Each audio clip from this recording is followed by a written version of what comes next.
What is the origin of Christmas? Where does it come from? Are you Christian at all? You're not Christian? You said neither? I believe in God. You believe in God, okay. So now, what is your source of God? Where do you get that source from? You don't know. Nowhere. So you're saying you don't know. You don't know. Everybody has their own point of view. So I'm not going to get in the mix. But everyone's point of view isn't right. You know what I'm saying?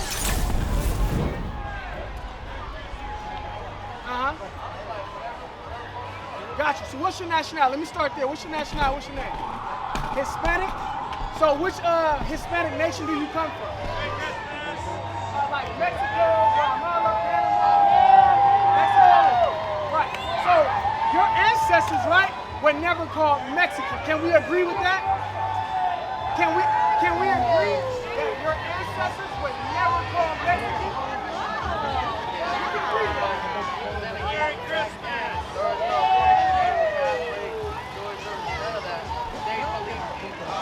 They believe in a God. But God. They believe in Yahweh, the Most High God, the Creator. Hey, take a look at this sign right here, real quick. Can you see it? What's it? What does it say on the top? That means you can't see it, man. The 12 tribes of the children of Israel.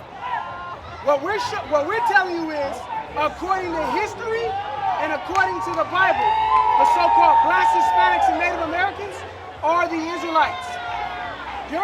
You heard of Aztecs, right? They first and foremost, they were called themselves Aztecs, Mancheca, before Mexican, right? So it would be more accurate to call yourself Aztecan or Olmec, right? But even for today, because you can't change your nationality, you can't change your race. You know what I'm saying? So Mexican is not the real race. That's what you've been labeled as. Hispanic is what you've been labeled as. Because we have a common history. Slavery, colonization, indoctrination. Christmas is an indoctrination of our oppressor. The Spanish, the French, the Germans, the Russians, the American, Caucasian, the British. Christmas is a pagan custom.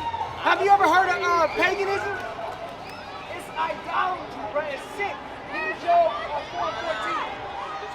The root of Christmas is evil, bro. It's evil. When you talk about Santa Claus, right? You break that word down, it goes back into Satan, bro. Satan. It's devil worship. But they mask it as something good today. But look up the roots, bro. Look up the history. You teaching your family something evil, bro. Not everybody's gonna understand that, bro. But there's a spirit of God in you, bro.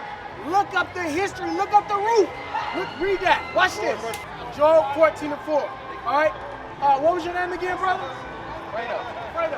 I want you to go home, bro, and look up the history of Easter. Look up the history of Christmas, New Year's.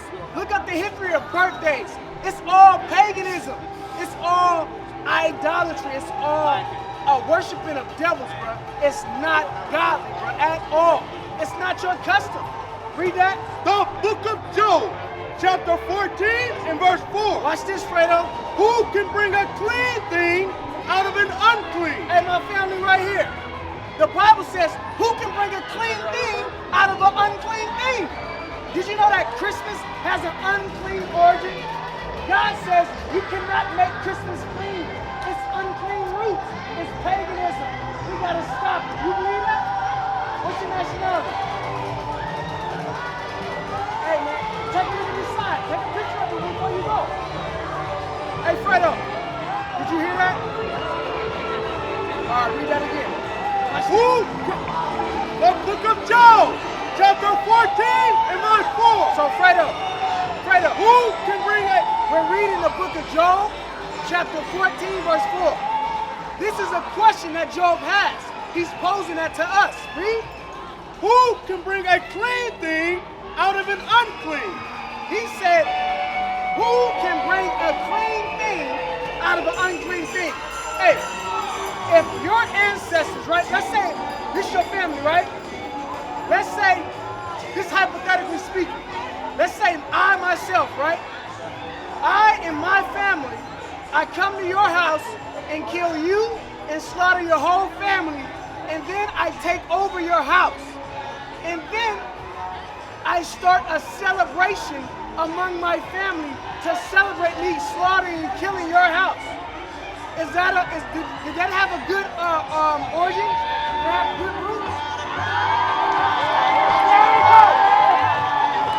The root, the history of it, is you slaughtering your family. I had to murder your whole family and steal your house in order to start this celebration. That's an unclean thing, wouldn't you say?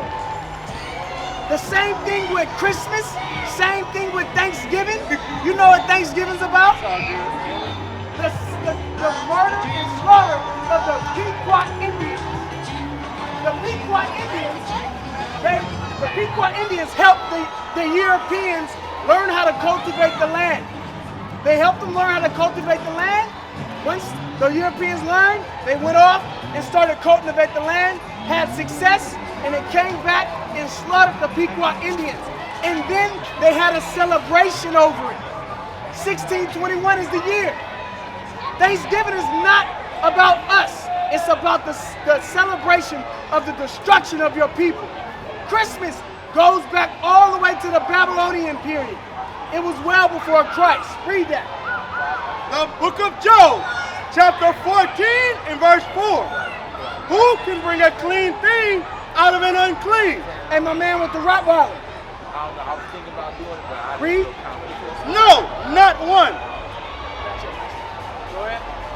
Who can bring a clean thing out of an unclean? No, not one. God says you cannot bring something clean out of an unclean thing. Christmas is an unclean thing. It's a celebration of Nimrod, the sun god. Right?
Verse 8. Beware lest any man spoil you through philosophy and vain deceit. We have been spoiled. We have been lied to, tied to. We have been deceived out here in society.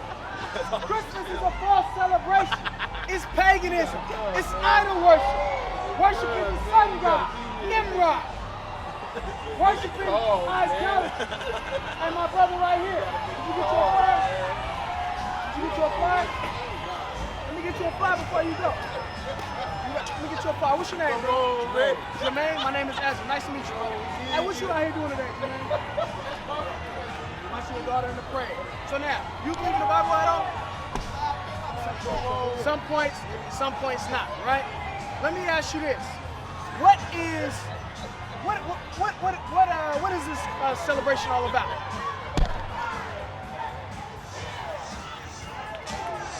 Paganist holidays. So let me ask you this.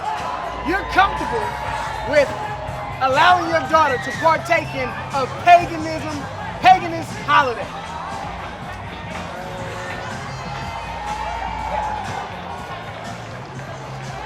Some point of view is, right?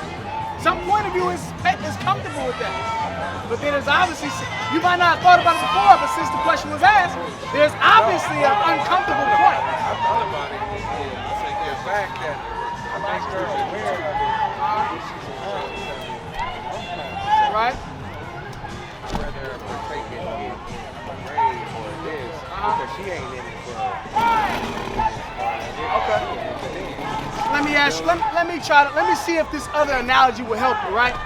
Your daughter, precious, beautiful thing, right? You don't want your daughter to grow up and be a prostitute, right? Exactly. So we can equate prostitution with paganism worship, right? So you're gonna tell your daughter, hey baby, I don't want you to be no prostitute. You know what I'm saying? I don't want you to be out there selling your behind for money, but I would rather you have sex for no money and be a girlfriend, girlfriend here, girlfriend there. You have this boyfriend, you break up, now you go get another boyfriend. Now he has sex with you, and now you're not selling your body. You're not full-fledged in the paganism. You're just dancing in the parade. You're not full-fledged prostituting, having sex with men for money. You're just having sex with this boy, that boy for 6 months, this boy for a year, and that boy, but you never becoming a wife. He's never making you an honest woman. You're never living a godly lifestyle because you're partaking in paganism just a little bit. Because guess what? Sex outside of marriage is whoredom. Prostitution, sex for money, is whoredom. It's in the same boat. You know what I'm saying? So that's why I equate. You may not be full-fledged in the paganism, but just a little bit is paganism. The scriptures say a little leaven the whole lump. If we take a little baking soda and put it in a whole bigger bundle of dough, flour, and water, guess what? It leavens the whole thing. That little bit of paganism makes your whole lifestyle pagan. The whole lifestyle pagan. All right? So now, read that. Watch this. Don't provoke. You know what I'm saying? Fathers don't provoke. Oh, yeah. Go ahead, read that. Watch this. The book of Colossians, chapter 3 and verse 21. So we believe in the Bible. Now I want to ask you if you agree with this part of the Bible. Right? Come on. Fathers, provoke You not. a father. You a father, right? That is a precious thing to have a little baby girl. You know what I'm saying? They different from boys. A little bit more detail got to be paid attention to them. Read that. Provoke not your children to anger. God said don't provoke your children to anger. That anger is talking about God's anger. Meaning, don't teach your children lifestyles that are going to get them put to death by God. Ultimately, right? If you taught your daughter, matter of fact, let's go back to the prostitution. No one's well, I ain't going to say that.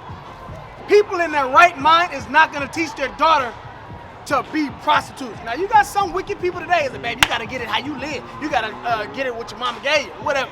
That wicked stuff. You're not going to knowingly say, hey, baby, go out there and go get it how you live. Break these niggas for everything. Excuse my language. You're not going to tell your daughter to be a prostitute, right? But guess what? This is what we do. We allow our daughters to have boyfriends. What's going to happen with a boyfriend? They're going to hold hands, they're going to kiss and tell, right? We're going to allow our daughters to go to prom. What happens to prom night? We all been there. We know what goes down prom night. We trying to get some. The girls, she's going to, oh, I'm 18, I'm 17, I'm going to give up my virginity now. He's the one, he loves me. No, that's prostituting your daughter to cause her to be a whore. Because guess what? They're going to have sex, potentially have a baby. If they don't have a baby, he's going to like another girl, he's going to cheat on her, and guess what? Her heart's going to be broken. Now she's going to say F these niggas. Now she's going to get another boyfriend, so on and so forth. Promoting whoredom. It is. But guess what? Let's look at the community. Let's look at Sacramento. Let's look at the Heights. Let's look at Oak Park. Let's look at Meadowview. Let's look at all these different areas. Let's look at Oakland. Let's look at Richmond. Let's look at Chicago, New York. In every black and Hispanic neighborhood, that's what goes on. Single parent households. We'll read that again. The book of Colossians, chapter 3 and verse 21.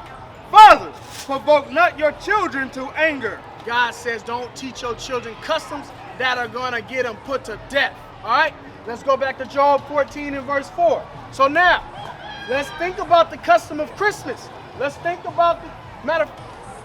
You don't know you said paganism, right? But can you go into detail more about this particular paganist event? Huh? What you mean? We having a conversation between us. If you don't know, it's all good. We'll tell you. What's the origin of it? You know, Nimrod, Tammuz, Babylon, right? So it's because what they say is Christmas is a celebration of who? Christ's birthday. You familiar with that? That's why they put Christ before it, Christ Mass, right? And then you got people trying to be clever and put the Xmas. Because there was the secular people trying to debate with the Christian people and say, hey, I'm not a Christian. I celebrate this, but you got to take that Christ off. So they put Xmas. But guess what? This celebration was a celebration long before Jesus the Christ walked the earth. All right? I'm going to show you that. Read that. Do you know what captivity Christ lived in?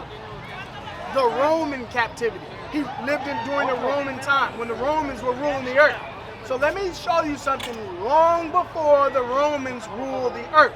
Read that, Jeremiah 10. The book of Jeremiah. Listen up, you people. Listen up, brother. You an Israelite, man. If you so-called African American, you come from the tribe of Judah. This celebration right here comes long before Christ ever walked the earth. All right, during the Roman time period. I want to show you that in the Bible. You believe in the Bible? Watch this. Watch this. The book of Jeremiah, chapter 10 and verse 2. Jeremiah was during the Babylonian time period. Babylonians, thousands of years, decades, right? Before Christ. Come on. Thus saith the Lord, learn not the way of the heathen. Heathen means nation. Remember we was in slavery, what they call us? Heathen, heathenish. But we are not the heathens. God calls them the heathens. He said, do what? Learn not the way of the heathen. God says don't learn the customs of the heathen. Don't learn the traditions of the heathen. Don't learn the holidays of the heathens, the other nations. That's what God said. What is a nation? Nation is family. Nation is community. Nation is men leading by example. Nation is women's support. Nation is children with role models. Nation is unity. Nation is